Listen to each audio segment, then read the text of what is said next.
नमस्कार, मी पूनम तुमचं पूनम बेसिक रेसिपीजमध्ये पुन्हा एकदा खूप खूप मनापासून स्वागत करते. अधिक मास, ज्याला पुरुषोत्तम मास किंवा धोंड्याचा महिनाही म्हटला जातो, या महिन्यामध्ये जावयाला किंवा देवाला वाण लावला जातो.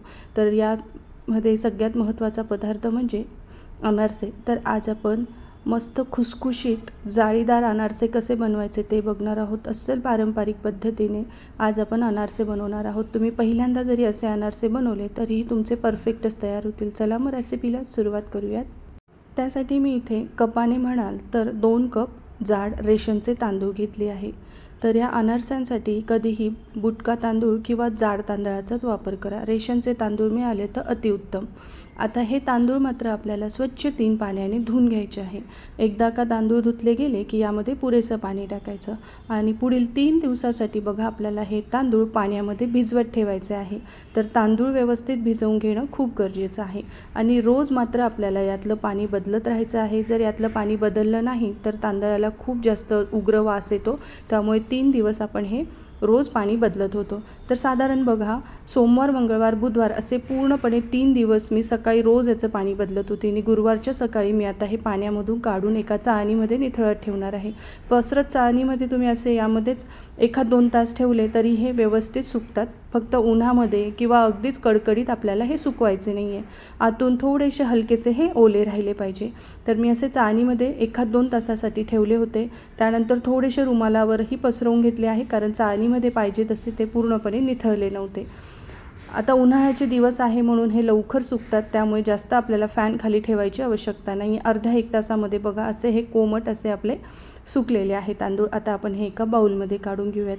आता वजनी म्हणाल तर साधारण हे अर्धा किलो आपण इथे तांदूळ घेतलेले आहे आणि आता मिक्सरच्या मीडियम साईजच्या भांड्यामध्ये आपल्याला बॅचेसमध्ये याला अगदी फाईन असं पावडर तयार करून घ्यायची आहे.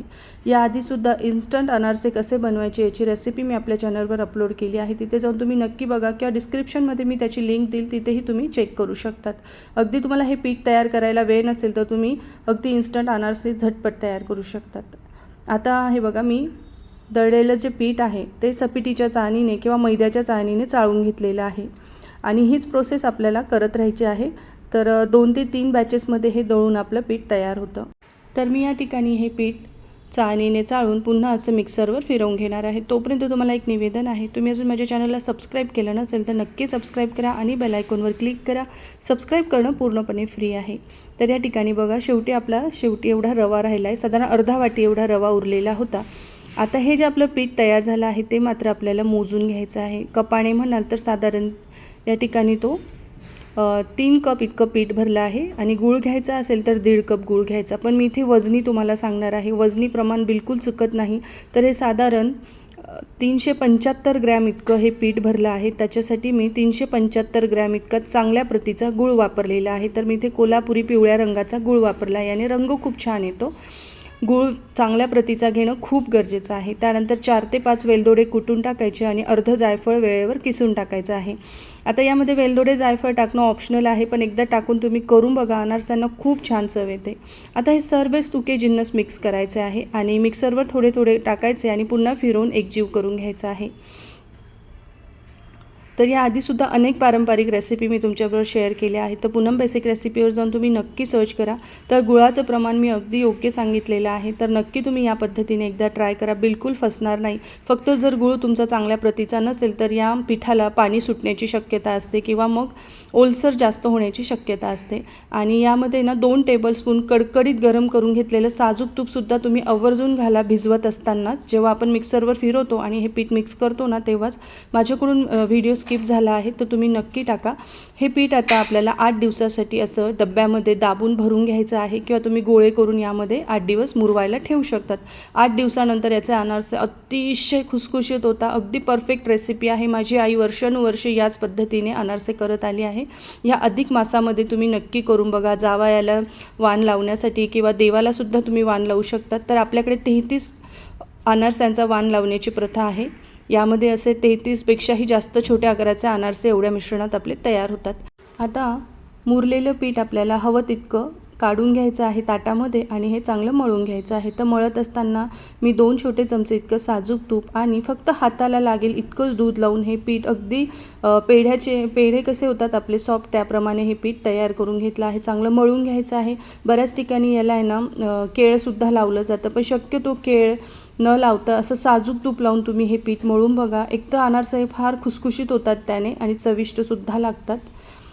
आता पेढ्या इतके याचे गोळे तयार करून घ्यायचे आहे. तर मी इथे काय असे गोळे तयार करून घेतले आहे. आता अनारसे तुम्हाला मी करून दाखवणार आहे.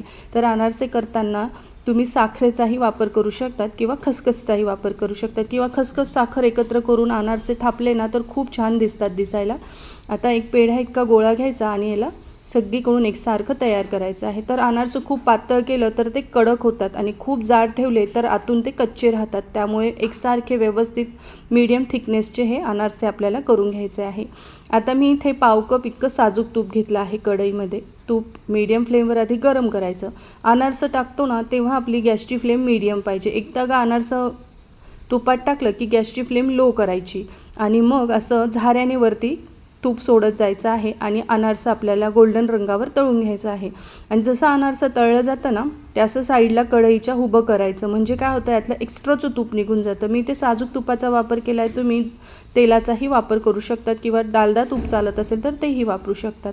अजून मी तुम्हाला एक अनारसे करून दाखवते. पोळपाटावर असा प्लास्टिकचा पेपर ठेवायचा, त्यावर खसखस टाकायची आहे आणि एकसारखं असा अनारसा आपल्याला तयार करून घ्यायचा आहे.